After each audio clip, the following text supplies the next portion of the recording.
तो गाइज आज है हमारा डे 5 रीस्टार्ट सीरीज का, जिसमें आज हम सबसे भाई आपके इंटरेस्टिंग चैप्टर जिसका इंतजार आपको स्टार्टिंग से था और हर एक बच्चे को इससे लगता है डर। ठीक है, तो इस डर को खत्म करने के लिए हम लोग स्टार्ट करने वाले हैं भाई chapter number 9 some application of trigonometry. नाम सुनते ही थोड़े से ना मतलब गूसबम्स आने लग जाते हैं कि भैया ट्रिग्नोमेट्री करने वाले हम लोग। ट्रिग्नोमेट्री तो क्लास में भी नहीं हो रही थी, लेकिन जिनसे हो रही थी ना भाई उन लोगों से पूछो उन्हें कितनी एक्साइटमेंट होती है कि यार ट्रिग्नोमेट्री के क्वेश्चन करने को मिलेंगे। कोई दिक्कत नहीं है, अभी तो ये 10th की ट्रिग्नोमेट्री है, कुछ दिनों बाद 11th की ट्रिग्नोमेट्री करना, उसमें ये एक्साइटमेंट वगैरह ना अगर बनी रहेगी तो अच्छा होगा तुम्हारे लिए, लेकिन ये धीरे धीरे अगर गिर गई ना तो खेल खत्म।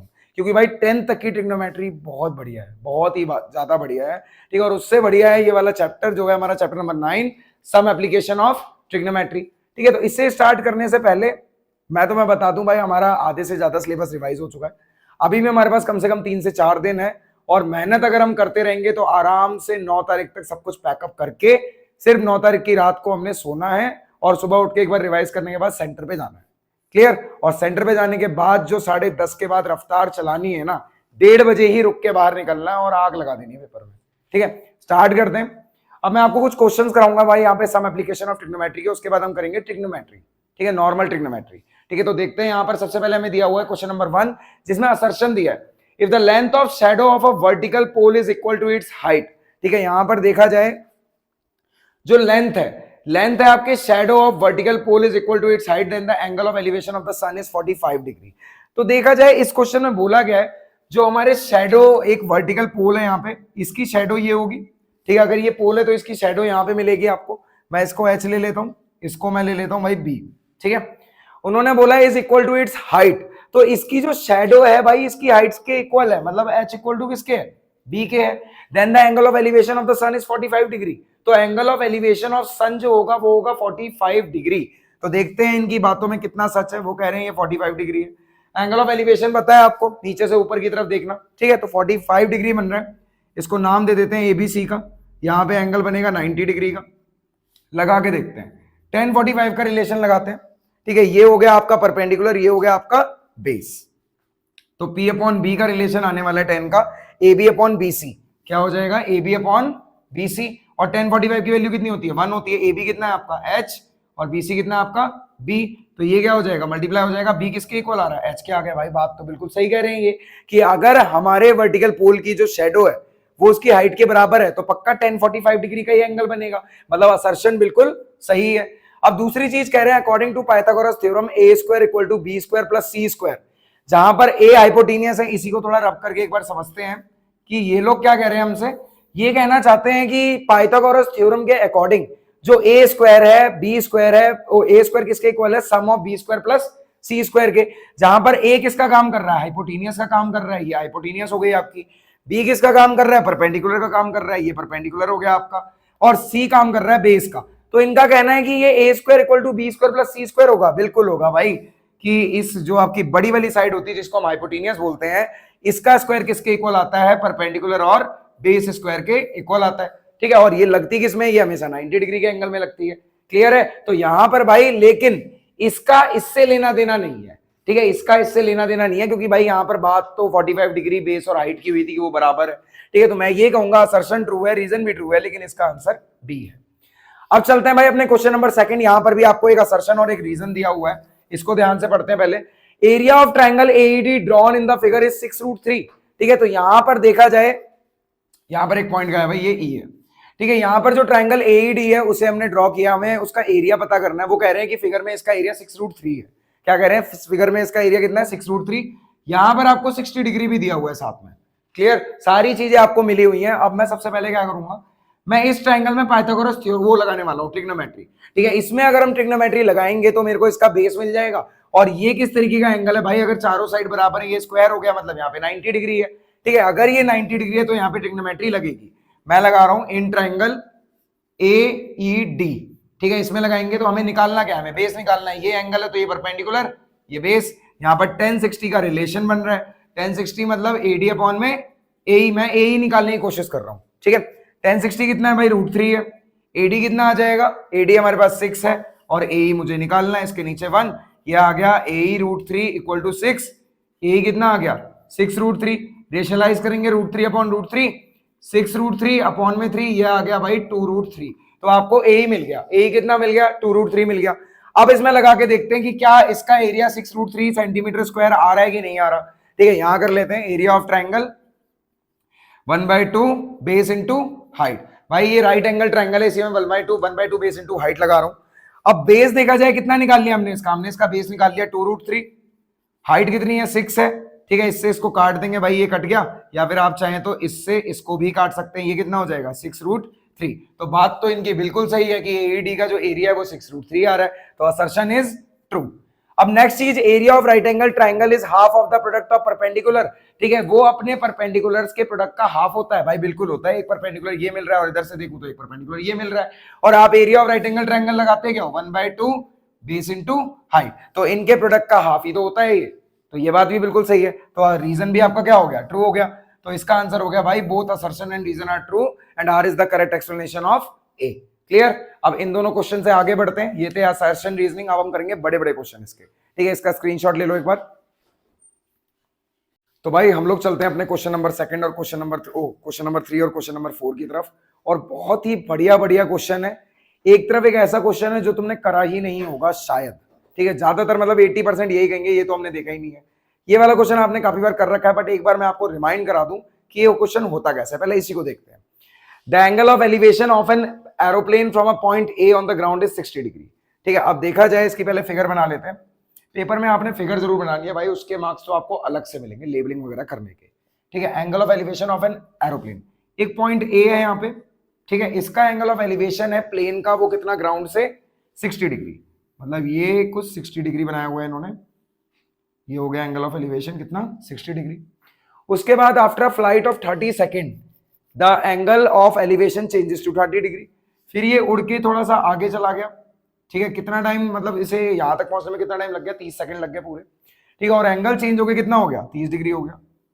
अब एक चीज आपको पता है कि जितना हम दूर जाते हैं एंगल छोटा हो जाता है, जितना पास आते हैं उतना एंगल क्या होता रहता है? बड़ा होता रहता है। ठीक है, तो ये एंगल अब कितने डिग्री का बन गया? ये बन गया 30 डिग्री का। ठीक है, इतना डिस्टेंस इसने कवर कर लिया। If the plane is flying at a constant height of 3600√3, ये इसकी हाइट हो गई भाई। ठीक है, प्लेन लगातार इतनी ही हाइट पे उड़ रहा है। ठीक है, 3600√3 meter. Find the height of the aeroplane. आपको क्या करना है? एरोप्लेन की हाइट पता करनी है। क्लियर है? क्या पता करनी है? एरोप्लेन की हाइट पता करनी है। हाइट नहीं, मेरे ख्याल से यहाँ स्पीड होना चाहिए। ठीक है, फाइंड द स्पीड। हाइट तो हमें दे ही रखी है। ठीक है, find the speed of the aeroplane. ठीक है, तो बेसिकली हमसे स्पीड पूछा गया है। अब स्पीड का फॉर्मूला आपको पता क्या होता है? Distance upon time. ठीक है, ठीक है, डिस्टेंस अपॉन टाइम। अब आगे निकाल के देखते हैं भाई, और याद रखना भाई स्पीड हमें निकालनी है किसमें? किलोमीटर पर आवर में।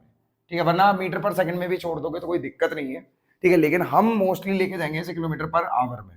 ठीक है, नाम दे देते हैं ए, बी, सी, डी और ई। ठीक है, फिगर आपको समझ में आ गई होगी। आगे बढ़ते हैं। सबसे पहले ना हम क्या करने वाले हैं? हम इस ट्रायंगल में लगाने वाले हैं। कितना लगा सकते हैं हम इसमें? 1060 लगा सकते हैं। ठीक है, अगर मैं इसमें 1060 लगाने की कोशिश करता हूं, ठीक है, तो क्या लगेगा? सबसे पहले है in triangle A B A C, in triangle B A C, इसको मिटा देता हूं भाई मैं। इन ट्रायंगल बी ए सी में 1060 लग रहा है, तो 1060 कैसे शो होगा? अगर यहां पर आपका 60 डिग्री है तो ये परपेंडिकुलर और ये क्या है आपका? बेस, बी सी अपॉन ए सी। ठीक है, अब मैं देखा जाए ये क्यों निकाल रहा हूं भाई? मैं ये जानना चाहता हूं कि इसने डिस्टेंस कवर किया कितना। तो पहले ये निकाल लूंगा, उसके बाद ये निकाल लूंगा, इसमें से इसको हटा दूंगा, मुझे ये पता लग जाएगा। क्लियर है? तो पहले छोटे वाले ट्रायंगल में 1060 की वैल्यू क्या होती है आपके पास? √3। और BC, हमारा BC किसके बराबर होगा? DE के होगा, और ये DE तो ऑलरेडी हमें पता है इनके बीच की हाइट कितनी है? 3600√3। ठीक है, तो यहां हम लिख रहे हैं 3600√3 अपॉन में AC को AC रहने देंगे, ये अपॉन 1, इसको क्रॉस मल्टीप्लाई करेंगे, ये हो जाएगा AC√3 इक्वल में 3600√3। कितना आ गया? AC इक्वल टू 3600√3 अपॉन में √3। मतलब AC कितनी आ रही है? 3600 आ रहा है भाई।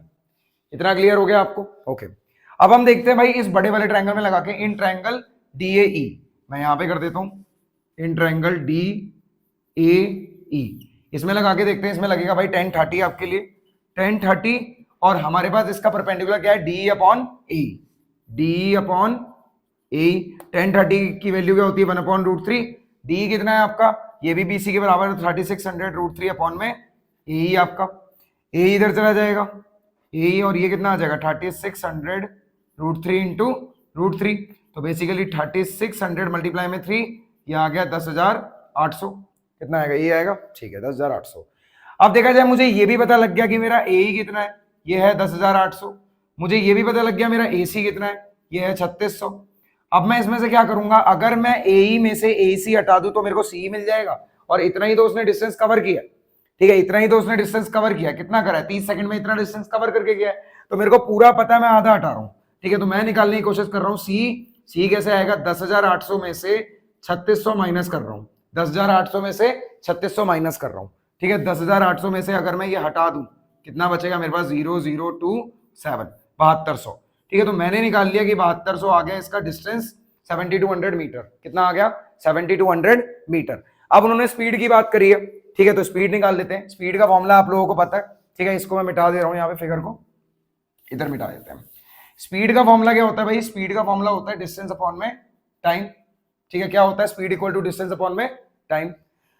अब देखा जाए हमारे पास डिस्टेंस कितना है 7200 है, ठीक है, डिस्टेंस पता है 7200 मीटर है, टाइम हमें दिया हुआ था कितना है 30 सेकेंड, ये कितना आ जाएगा भाई, ये आ जाएगा 240 मीटर पर सेकेंड। क्वेश्चन को यहीं छोड़ देना, ठीक है, अगर किलोमीटर पर आवर में ले जाना चाहते हो, अगर किलोमीटर पर आवर में ले जाना चाहते हो तो क्या करेंगे, ठीक है, हम इसे चेंज करने वाले हैं, speed in kilometre per hour, ठीक है, 240, इसको अगर मैं ले जाना चाहता हूं, मीटर में है किलोमीटर में ले जाना चाहता हूं भाई, 1000 से कर दूंगा क्या, डिवाइड, और मल्टीप्लाई किससे करूंगा, मिनट, सेकंड से मिनट में जाने के लिए 60 से इंटू, और मिनट से आवर में जाने के लिए किसमें, वापस से 60 से, एक जीरो से ये जीरो, इससे ये और इससे ये, 24 को 6 से मल्टीप्लाई करेंगे, वापस से 6 से, 24 इंटू 36, 24 इंटू 36 कितना आ जाएगा आपका, 6 4 जा 24, 6 2 जा 12, 13 14, 3 4 जा 12, 3 2 जा 6 6 7, 4 6 8, 864 किलोमीटर पर आवर की रफ्तार है इस प्लेन की, क्लियर। तो इसने जितना डिस्टेंस कवर किया है इतनी देर में, वो इस किलोमीटर पर आवर की रफ्तार से उड़ के किया है। तो यहाँ पर ये वाला क्वेश्चन हमारा खत्म होता है, बहुत ही अच्छा क्वेश्चन था, कई बार रिपीट हो जाता है क्योंकि ये इजी होता है करना, ठीक है। अब इसका क्या कर लो आप, एक बार इसका स्क्रीनशॉट ले लो, फिगर जरूर बनाना है आपने, लेबलिंग जरूर करनी है, ठीक है। फिर करते हैं हम ये वाला क्वेश्चन। तो अब हम करते हैं भाई अपना क्वेश्चन नंबर 3। ये क्वेश्चन यूनिक है भाई, ठीक है, अपने आप में यूनिकनेस है भाई इसमें, ध्यान से देखो। सबसे पहले क्या बोला है, एक vertical tower is surmounted bye a flag staff, ठीक है, एक वर्टिकल टावर है भाई आपके पास, वर्टिकल कुछ ऐसा होता है, ठीक है, थोड़ा सा नीचे कर लेते हैं अपने वर्टिकल को, ठीक है। तो बेसिकली ये आपका वर्टिकल टावर है, इसको हम नाम दे देते हैं कि ये क्या है हमारे पास, ये टावर है, तो थोड़ा आपको आसानी होगी देखने में। इसके ऊपर क्या है, एक फ्लैग स्टाफ लगा हुआ है, ठीक है, झंडे का सीन भी है भाई यहाँ पे, ये फ्लैग स्टाफ है आपका, ठीक है, फ्लैग स्टाफ। नेक्स्ट क्या बोलते हैं, ऑफ हाइट h, और देखा जाए इसकी हाइट भी दी हुई है, क्या है ये h है, फ्लैग स्टाफ के लिए h से रिप्रेजेंट किया। At a point on the ground the angle of elevation of the bottom and top of the flag staff, ठीक है, एक पॉइंट है ग्राउंड पे, ठीक है, और फ्लैग स्टाफ का जो बॉटम है, इसका बॉटम ये और इसका टॉप भी है, ठीक है, मतलब बॉटम और टॉप के हिसाब से बताया है, R alpha and beta respectively, angle बताए हुए हैं R alpha and beta respectively. तो पहले अल्फा बोला, ये अल्फा हो गया, उसके बाद बीटा बोला, ये बीटा हो गया, क्लियर है ये चीज। नेक्स्ट बोल रहे हैं, prove that the height of tower is h 10 alpha 10 beta minus 10 alpha. तो आपको ये प्रूव करके दिखाना है भाई इस बार, क्या करके दिखाना है, ये प्रूव करके दिखाना है आपको इस बार, कर देते हैं प्रूव। ये अल्फा ये बीटा हो गया आपका, ठीक है, यहां से स्टार्ट करते हैं भाई, इसको नाम दे देते हैं A B C और D, ठीक है, इसको नाम दे दिया हमने। इसे मैं ले रहा हूं भाई, ये हमारा हो गया x, क्या हो गया, ये हमारा x हो गया, मैंने टावर की हाइट को x मान रखा है, ठीक है, और इसके बेस को मैंने क्या मान लिया, y मान लिया। क्यों मान लिया, इन सब की जरूरत पड़ेगी मुझे यहाँ पे, बहुत अच्छे से जरूरत पड़ेगी वो भी। चलो भाई स्टार्ट करते हैं इसी बात पे। अब देखा जाए सबसे पहले इस वाले ट्रायंगल में लगाएंगे हम, इन ट्रायंगल, कौन से वाले में, डीबीसी में, इन ट्रायंगल डीबीसी, जिसमें आपको सबसे पहले लगाना क्या है भाई, हम लगाने वाले हैं 10 अल्फा। 10 ही क्यों लगा रहे हैं, क्योंकि भाई बेस क्या कहते हैं, परपेंडिकुलर अपॉन बेस की जरूरत हमें पड़ रही है यहाँ पे, और हमें दी भी हुआ है, परपेंडिकुलर भी दिया, हमें बेस भी दिया जो हमने माना हुआ है, ठीक है। तो मैं लगा रहा हूँ 10 अल्फा इक्वल टू कितना, डीसी अपॉन में बीसी, डीसी अपॉन में बीसी, ठीक है, 10 अल्फा ऐसे ही रहने वाला है आपका। अब ये क्या है आपके पास, अगर मैं डीसी बोलूँ ये एक्स है, बीसी बोलूँ तो ये क्या है, वाई है, ये आपकी इक्वेशन नंबर 1 हो गई, क्या हो गई, इक्वेशन नंबर 1 हो गई, ठीक है। अब बड़े वाला ट्रायंगल देखते हैं, बड़े वाला ट्रायंगल क्या है, इन ट्रायंगल एबीसी, ठीक ठीक है, इन ट्राइंगल एबीसी, ठीक है, इन ट्राइंगल एबीसी में हम लोग देख रहे हैं, हम वापस से लगाने वाले हैं क्या, टेन बीटा। सबसे बढ़िया भाई देखो यहां से पहचान मिलती है, ten alpha, tan beta, tan alpha, ठीक है। आपको यही ट्रिग्नोमेट्रिक रेशियो यूज करना पड़ेगा क्योंकि प्रूफ भी यही करना है आपको, ठीक है। फालतू कोई फायदा नहीं है आप साइन कॉस फिर अपॉन में लिख के फिर टेन पे पहुंच रहे हो, टाइम बचेगा आपका, सबसे बढ़िया, ठीक है। हम देख रहे हैं एबीसी में, तो हम इस बार यूज करने वाले हैं भाई टेन बीटा का, ठीक है। टेन बीटा की बात करूं तो भाई टेन बीटा एक बड़ा ट्राइंगल है, मतलब इसमें एसी आएगा, क्या आएगा, एसी आएगा, एसी आएगा तो हवा भी आएगी, साथ में आपके पास है बीसी। टेन बीटा अगर मैं एसी की बात करूं भाई, एसी दो चीजों से मिलकर बन रहा है, एडी प्लस डीसी से, मतलब एच प्लस एक्स से, किससे मिलकर बन रहा है भाई, एच प्लस एक्स से, एच प्लस एक्स, और बीसी क्या है हमारे पास भाई, बीसी हमारे पास वाई है। इतना क्लियर है, ठीक है, बहुत अच्छे से क्लियर होगा। अब दूसरी चीज हमारे पास ये इक्वेशन भी आ गई, इसको मैं इक्वेशन नंबर 2 मान रहा हूं, क्या मान रहा हूं, इक्वेशन नंबर 2 मान रहा हूं। वो कह रहे हैं कि एक तो हमें ये चीज बनानी कि ten beta minus tan alpha, मेरे पास टेन बीटा की भी वैल्यू है, टेन अल्फा की भी वैल्यू है, तो मैं क्या कर रहा हूं, by subtracting equation 1 from 2, equation 1 को मैं 2 में से माइनस कर रहा हूं, ठीक है। तो tan beta minus tan alpha, tan beta minus tan alpha की वैल्यू निकालने के लिए हम ऐसा कर रहे हैं, H plus X upon Y में से मैं माइनस कर रहा हूं क्या, एक्स अपॉन वाई। इतना क्लियर है, एच अपॉन एक्स जो कि मेरे लिए टेन बीटा है और टेन अल्फा क्या है मेरे लिए, एक्स अपॉन वाई। इसका अगर मैं एलसीएम लूंगा कितना आएगा, वाई आएगा, ये बचेगा आपके पास एच प्लस एक्स और साथ में क्या बचेगा, माइनस एक्स, इससे कट गया, आपके पास इसकी वैल्यू कितनी आ गई, एच अपॉन वाई आ गई। Ten beta minus tan alpha की वैल्यू कितनी आ रही है, एच अपॉन वाई आ रही है, इसको हम ले रहे हैं इक्वेशन नंबर 3। अब देखो उन्होंने क्या किया, पहले उन्होंने माइनस किया, अब उन्होंने डिवाइड किया, ठीक है। मेरे पास tan beta minus tan alpha भी है और मेरे पास क्या है, टेन अल्फा भी है, तो मैं डिवाइड कर रहा हूं by dividing equation 1 and 3, equation 1 and 3। तो इक्वेशन 1 एंड 3 को हम डिवाइड करने वाले हैं, तो भाई ये डिवाइड करके कुछ ऐसा लगेगा, टेन अल्फा अपॉन में tan beta minus tan alpha. Tan alpha कितना है मेरा, टेन अल्फा है मेरा भाई x upon y, tan alpha minus beta मैंने अभी निकाल लिया, कितना है भाई, एच अपॉन वाई। इतना क्लियर है आपको, ठीक है। इसे ऐसे रहने देंगे, एक्स अपॉन वाई मल्टीप्लाई में वाई अपॉन में एच, इससे कट गया, तो भाई ये कितना आ रहा है आपके पास, आ रहा है एक्स अपॉन एच, कितना आ रहा है, एक्स अपॉन एच आ रहा है। अगर मैं इनको क्रॉस मल्टीप्लाई करता हूं, ठीक है, अगर मैं इनको क्रॉस मल्टीप्लाई करता हूं, कहां पे लिख दूं, यहां लिख देते हैं। अगर मैंने इसको इससे मल्टीप्लाई किया तो क्या ये देखने में ऐसा लगेगा, टेन अल्फा एच, ठीक है, मतलब ये ऐसा लग सकता है एच टेन अल्फा, क्योंकि ये तो आपस में मल्टीप्लाई हो गए। साथ में हमारे पास बचा है ten beta minus tan alpha और मल्टीप्लाई में x, ten beta minus tan alpha multiply में एक्स, इसको यही रहने देते हैं, ये मल्टीप्लाई में आगे किसमें हो जाएगा, डिवाइड में, H ten alpha tan beta minus tan alpha equal में एक्स। तो भाई हमें मेरे ख्याल से यही प्रूफ करना था, ध्यान से देखो, ये बिल्कुल दिखने में इसकी तरह लग रहा है। और देखा जाए हमने निकालनी क्या थी, टावर की हाइट निकालनी थी, तो टावर की हाइट मैंने क्या मानी थी, एक्स मानी थी, और मैंने एक्स निकाल दिया कि एस टेन अल्फा अपॉन में tan beta minus tan alpha, ठीक है। तो मेरे ख्याल से जहां तक मुझे लग रहा है सबको समझ में आ गया होगा। सबसे पहले इस ट्रायंगल में देखा है, इस ट्रायंगल में देखा है, क्वेश्चन की नीड के अकॉर्डिंग दोनों को माइनस किया है, उसके बाद दोनों को डिवाइड किया है, और डिवाइड करने के बाद सिंपल सा एक क्रॉस मल्टीप्लाई है और एक्स को ही रहने दिया जो कि हाइट ऑफ द टावर दिखा रही है, और बाकी को हमारा आंसर प्रूव हो चुका है। क्लियर है, ठीक है। अब चलते हैं अगले दो क्वेश्चन की तरफ, जल्दी से इसका स्क्रीनशॉट ले लो। तो गाइस हम लोग अब स्टार्ट करने वाले हैं एक और धमाकेदार क्वेश्चन, जिसमें है भाई साइन अल्फा कॉस वगैरह सबका यूज, ठीक है। तो ध्यान से देखो भाई इस क्वेश्चन को, अ ladder leaning against a vertical wall, ठीक है। तो एक आपके पास यहाँ पे फिगर है, मतलब ये आपकी वर्टिकल वॉल होगी, ठीक है। इससे बिल्कुल हमने सटा रखा है एक लेडर को, ठीक है। लेडर क्या होती है भाई, सीढ़ी होती है, ठीक है। क्या होती है, सीढ़ी होती है। अब देखा जाए इन्होंने आगे क्या किया, at an inclination alpha to the horizontal, ठीक है। और ये यहां पर एंगल बना रही है किसका, अल्फा का, ठीक है। किसका एंगल बन रहा है, अल्फा का बन रहा है। To the horizontal its foot is pulled away, इसके पैर को इधर खींचा गया थोड़ा सा, ठीक है, pulled away from the wall through a distance P, और इसको नाम क्या दिया गया भाई, पी का नाम दिया गया। इसे ओ का नाम दे देते हैं, इसे ए का नाम दे देते हैं, इसे बी का नाम दे देते हैं, ठीक है। उसके बाद जिससे कि उसकी अपर एंड जो है वो थोड़ी सी नीचे आ गई, वो यहां पे आ गई, ठीक है। तो ये आपकी जो लेडर है वो नीचे खिसक चुकी है। आ डिस्टेंस क्यू, और उसने जो नीचे खिसक के डिस्टेंस ट्रेवल किया है वो क्या था भाई, ये क्यू था, ये आपने क्यू कवर कर लिया, ठीक है। Down the wall and the ladder makes an angle beta, और यहीं पे इसने एंगल बना लिया कितने का, बीटा का, ठीक है। कितना बना लिया, बीटा का एंगल बना लिया, ठीक है। तो ये ए बी हो गया आपका, ठीक है। ये आपका क्यू एस हो जाएगा, ठीक है, ये हो गया आपका y और इसे मैंने मान रखा है x। ये क्लियर है आपका? ठीक है, बिल्कुल क्लियर है। अब हमें बोला है कि आप शो करके दिखाओ कि P upon Q equal to cos beta minus cos alpha sine beta minus sine alpha minus sine beta. सबसे पहली चीज जिसकी वो बात कर रहे हैं हमें ये एंगल निकालने पड़ेंगे। ठीक है, तो ये एंगल निकाल लेते हैं जैसा उन्होंने बोला है। बारी बारी से निकालेंगे भाई सारे variable, cos beta minus cos alpha sign alpha minus sine beta. ठीक है, इस ट्राइंगल में हमें दो वेरिएबल मिल जाएंगे, इसमें से दो रेशियोज मिल जाएंगे, एक साइन अल्फा मिल जाएगा, एक कॉस अल्फा मिल जाएगा। निकाल लेते हैं भाई। इन ट्राइंगल किसमें? इन ट्राइंगल ए बी किसमें? ठीक है, ए बी ओ में, in triangle A B O में। ए बी ओ में देखने पे आए हैं एंगल कितना दिया हुआ है? एंगल हमें अल्फा दिया हुआ है। कितना दिया हुआ है? अल्फा दिया हुआ है। ठीक है, हम कॉस अल्फा निकालने वाले हैं। ठीक है, जिसका फॉर्मूला क्या होता है? बेस अपॉन में हाइपोटेनियस, बेस अपॉन में हाइपोटेनियस। अब ओ बी अपॉन में किसके हो जाएगा? ए बी के हो जाएगा। ओ बी अपॉन में किसके हो जाएगा? ए बी के हो जाएगा भाई, निकाल लिया।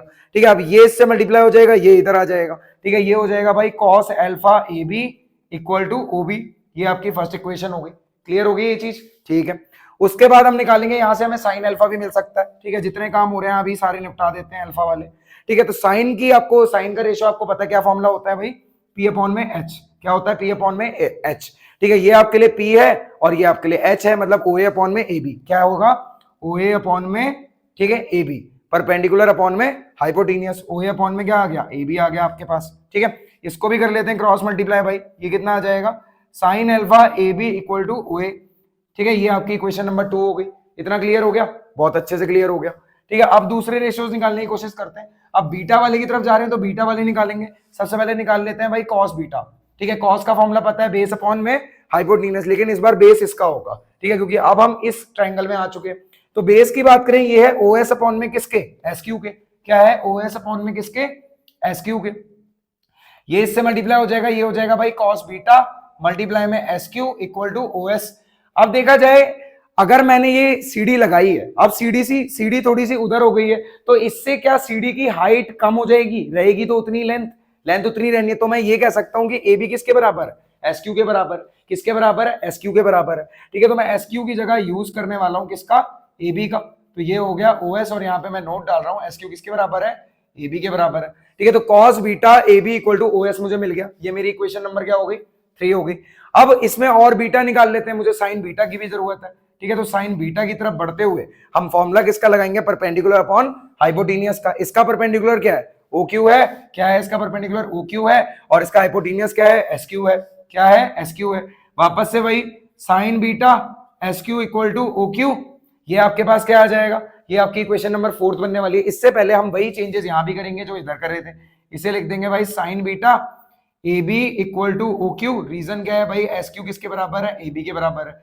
ये इक्वेशन नंबर 4 हो गई आपकी। क्या हो गई? इक्वेशन नंबर 4 हो गई। ठीक है, अब चलते हैं भाई पी और क्यू की तरफ। पी कैसे निकलेगा? अगर मैं ओ एस में से ओ बी हटा दूं, मेरे को क्या मिल जाएगा? मेरा पी मिल जाएगा। ठीक है, तो मैं क्या करने वाला हूं? पी निकालने के लिए मैं ओ एस में से ओ बी हटाने वाला हूं। क्या निकालने वाला हूं? O S minus O B हटाने वाला हूं। ठीक है, मुझे पी मिल जाएगा। अब ये कैसे हटाएंगे? सेम वेरिएबल को हटा के देखते हैं। ओ एस की बात करें, ओ एस किसके बराबर था भाई? ओ एस तो इसके बराबर था। ठीक है, मतलब हमें जरूरत किसकी है? कॉस बीटा ए बी की। कॉस बीटा ए बी की। ठीक है, और ओ बी कैसे निकाला था भाई? ओ बी तो इसने निकाला था, कॉस अल्फा ए बी ने। किसने निकाला है? कॉस अल्फा ए बी ने। क्लियर है ये चीज? इसमें से क्या कॉमन आ रहा है? इसमें से ए बी कॉमन आ रहा है। ए बी जब कॉमन आ जाएगा, ये हो जाएगा cos beta minus cos alpha. अब मुझे लग रहा है तुम लोगों को थोड़ी बातचीत क्लियर हो रही होगी कि यहां से भैया ने ये तो हमें बना दिया। अब क्यू की तरफ चलते हैं। क्यू कैसे निकलेगा भाई? क्यू को निकालने की कोशिश करते हैं। क्यू निकलेगा भाई, अगर मैं एओ में से ओ क्यू हटा दूं। एओ में से क्या हटा दूं? ओ क्यू हटा दूं। एओ माइनस ओ क्यू हटा दिया। अब एओ की अगर हम बात करें तो भाई एओ कुछ यहां पे बन रहा है, मतलब एओ को मैं क्या लिख सकता हूं? साइन अल्फा ए बी लिख सकता हूं। ठीक है, साइन अल्फा ए बी लिख सकता हूं। ठीक है, और अगर दूसरी जगह बात करूं तो ओ क्यू किससे मिलकर बन रहा है? ये बन रहा है साइन बीटा ए क्यू से। ठीक है, साइन बीटा ए बी से। ठीक है, ओ क्यू इसके बराबर है साइन बीटा ए बी के। इसमें भी क्या कॉमन आ रहा है? इसमें ए बी कॉमन आ रहा है। ए बी कॉमन आ रहा है, तो ये अंदर क्या बचेगा? Sign alpha minus sine beta. अंदर क्या बचेगा? Sign alpha minus sine beta. अब मैं इन दोनों को क्या करने वाला हूं? इन दोनों को मैं डिवाइड करने वाला हूं। ठीक है, क्या करने वाला हूं? इन दोनों को डिवाइड करने वाला हूं। इनको नाम दे देता हूं। ये होगी इक्वेशन नंबर 5, ये होगी equation number 6। Dividing equation 5 and equation 6। ठीक है, इनको अगर मैं डिवाइड में रखूंगा तो क्या आ जाएगा? पी अपॉन क्यू आ जाएगा। P upon Q. पी की वैल्यू कितनी है? A B cos beta minus cos alpha, और यहां पे कितना है A B sine alpha minus sine beta.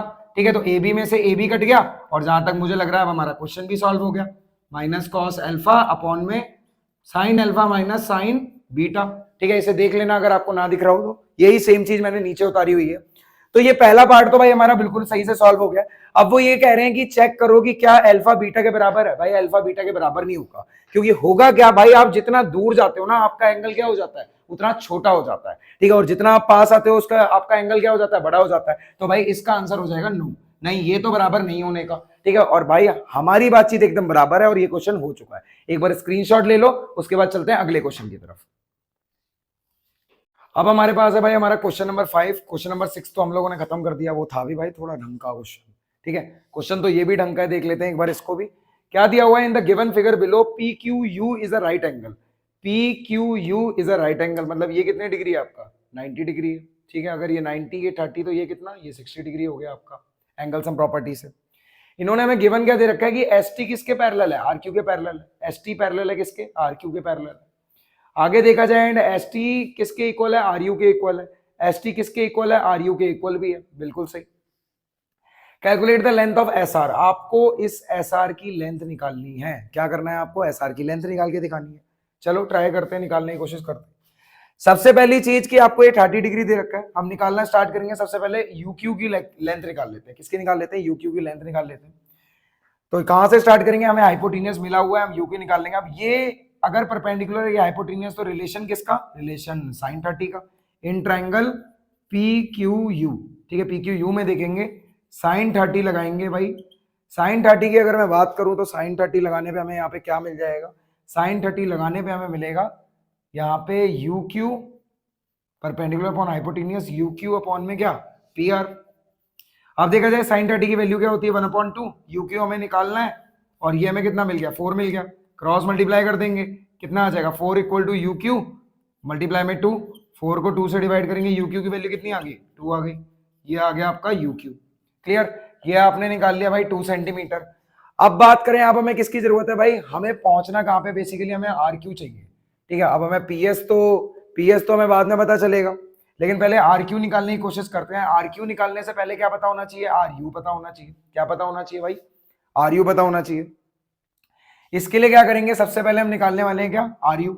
अगर मैं आर यू निकालूं इन ट्रायंगल क्या, in triangle R U Q, in triangle R U Q. अब हम देख रहे हैं in triangle R U Q में, आर यू क्यू में हम क्या निकालने वाले हैं, आर यू निकालने वाले हैं। ये इसका क्या हो गया, ये परपेंडिकुलर है, ये बेस है, ये हाइपोटेनियस है। हम रिलेशन किसका लगाने वाले हैं भाई, हम रिलेशन लगा रहे हैं बेस अपॉन हाइपोटेनियस, मतलब cos 60 का। क्या होता है, आर यू अपॉन में किसके, यू क्यू के। cos 60 की वैल्यू 1/2 आर यू तो हमें निकालना है। यू क्यू कितना है, 2, क्रॉस मल्टीप्लाई 2 इक्वल टू 2 मल्टीप्लाई आर यू। ठीक है, कितना हो जाएगा, 2/2 इक्वल टू आर यू, कितना मिल गया, 1 मिल गया आपको। ठीक है, आपको ये भी पता लग गया। और आपको आर यू अगर मिल रहा है तो आप आराम से आर क्यू निकाल सकते हो। क्या निकाल सकते हो, आर क्यू निकाल सकते हो। यहां पर हम लगाने वाले हैं भाई tan 60 का रिलेशन। tan 60 में क्या होता है, पी अपॉन बी, मतलब आर क्यू अपॉन में आर यू। क्या होता है, आर क्यू अपॉन में आर यू। tan 60 की वैल्यू क्या होती है, ये होती है √3। क्या होती है, √3। आर क्यू की अगर हम बात करें तो भाई आर क्यू तो हमें निकालना ही है।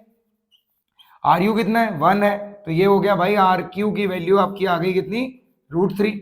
अब देखा जाए, अब हम आराम से पहुंच सकते हैं किस पे, एस आर पे पहुंच सकते हैं। क्यों, क्योंकि देखा जाए आर क्यू किसके बराबर है, आर क्यू ऑलरेडी बराबर है पीएस के, और पीएस अब किसके बराबर होगा, √3 के। ठीक है, किसके बराबर होगा, √3 के। आपको आर यू किसके बराबर दे रखा है, एस टी के बराबर दे रखा है। आर यू किसके बराबर दे रखा है, एस टी का, ये भी क्या है, 1 है। ठीक है, अब मैं इसकी बात करूं, पी यू किससे मिलके बन रहा है भाई, पी यू की बात करूं तो ये मिलके बन रहा है किससे, PS plus S R plus किससे, आर यू से। कितने सेंटीमीटर, 4 सेंटीमीटर। ठीक है, अगर मुझे एस आर की वैल्यू चाहिए, अब मुझे पीएस की वैल्यू पता है कितनी है, √3 है। एस आर तो मेरे को निकालना है, आर यू की वैल्यू पता है कितनी है, 1 है, ये 4 सेंटीमीटर। एस आर को यही रहने दूंगा 4, ये प्लस का इधर आके माइनस का, ये प्लस का इधर आके माइनस का, ये हो गया 3 माइनस √3। यही आपका आंसर है भाई।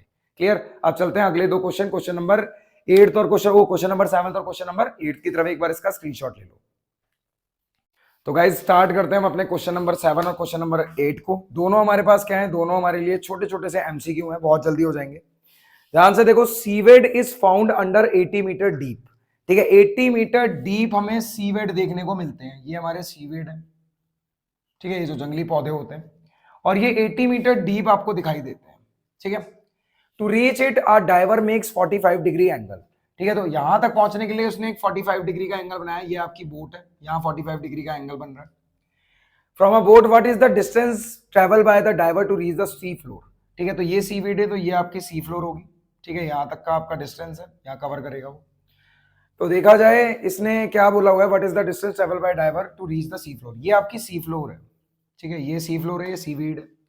तो 80 मीटर यहां तक पाए जाते हैं। डायरेक्ट ऐसा थोड़ी होता है कि वो डाइव मारेगा और नीचे सी वीड पे पहुंच जाएगा। ठीक है, सी फ्लोर पे पहुंचेगा। ठीक है, तो यहां से यहां तक आने के लिए उसने कितना डिस्टेंस लिया, ये आपका पी, आर और एस, कितना डिस्टेंस उसने लिया, हमें ये निकालना है।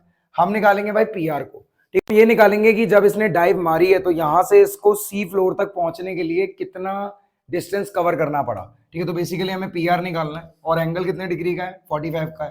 पी आर निकालना है, ये एच है आपका। ठीक है, और ये आपका परपेंडिकुलर पी अपॉन एच का रेशो रिलेशन लगाएंगे। Sine 45 equal to P upon H, ये होता है भाई 1/√2। परपेंडिकुलर कितना है आपका 80 है, एच कितना है, एच तो निकालना है हमें P R, cross multiply, P R कितना आ गया भाई 80√2 आ गया। ये आपका आंसर है 80√2। इस पे आ जाते हैं, circus artist is climbing a 30 metre long rope. ठीक है, एक सर्कस आर्टिस्ट है, 30 मीटर लंबी रोप पे चढ़ा हुआ है, which is tightly stretch and tight from the top of a vertical pole. एक वर्टिकल पोल है, यहां पर ये रोप है। ठीक है, यहां पर ये रोप है। उसके बाद देखा जाए vertical pole to the ground, then the height of the pole.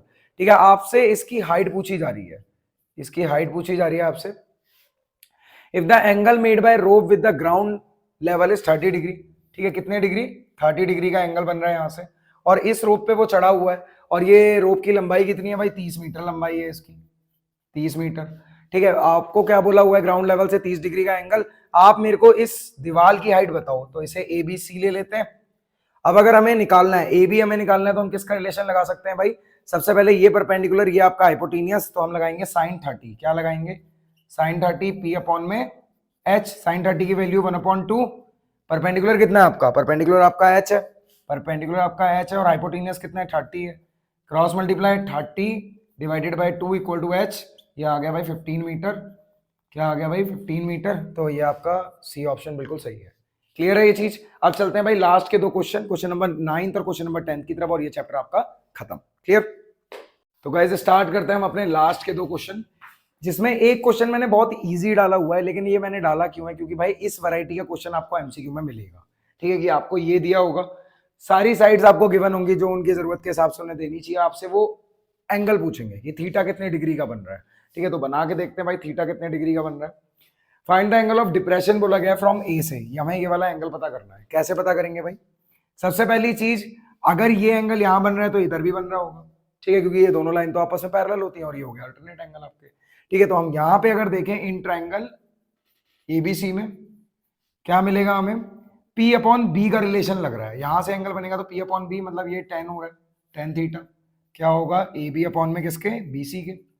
A B कितना है भाई 4 है आपका, BC कितना है आपका 4√3 है भाई। ये हो गया 10 थीटा, 4 से 4 कट जाएगा, कितना आ गया 1/√3। तो 10 थीटा में 1/√3 की वैल्यू क्या होती है 30 डिग्री। तो आपका 10 थीटा कितना आ गया 30 डिग्री आ गया। तो ये एंगल ऑफ डिप्रेशन कितना है 30 डिग्री, ये भी कितना है 30 डिग्री। ये हो गया आपके पास। यहां बोला हुआ है 2 tower of height x metre. ठीक है, यहां पर 2 टावर है, इसकी हाइट कितनी है भाई x मीटर है, and y metre. Subtended angle of 30 degree and 60 degree respectively at the centre of a line joining their feet. इनके फीट को जोड़ने वाली एक लाइन है। ठीक है, और यहां पर भी एक टावर है, और ये सेंटर से ही इनके हो रही है। तो यहां पे इधर एक बन जाएगा 30 डिग्री का, इधर एक बन जाएगा किसका 60 डिग्री का। और दूसरे वाले की हाइट कितनी है भाई y मीटर है, ये हो गया y मीटर आपका। Centre at respectively at the centre of the line joining their feet, then the ratio of x ratio y। हमसे x रेशियो y के बारे में पूछा हुआ है। मैं लेट कर रहा हूं कि ये इसका मिड पॉइंट है, और यहाँ पे है a मीटर, यहाँ पे भी है a मीटर। ये हो गया a b e c d e। मैं रेशियो निकालने वाला हूँ x अपॉन y का। ठीक है, सबसे पहले इस ट्राइंगल में देखते हैं, इन ट्राइंगल ए बी में अगर हम बात करें तो हम P अपॉन बी की तरफ जा सकते हैं। ठीक है, तो 10 30 की देख लेते हैं एक बार, 10 30 equal to A B upon में बी, ए बी अपॉन में बी, टेन 30 की वैल्यू क्या होती है 1/√3।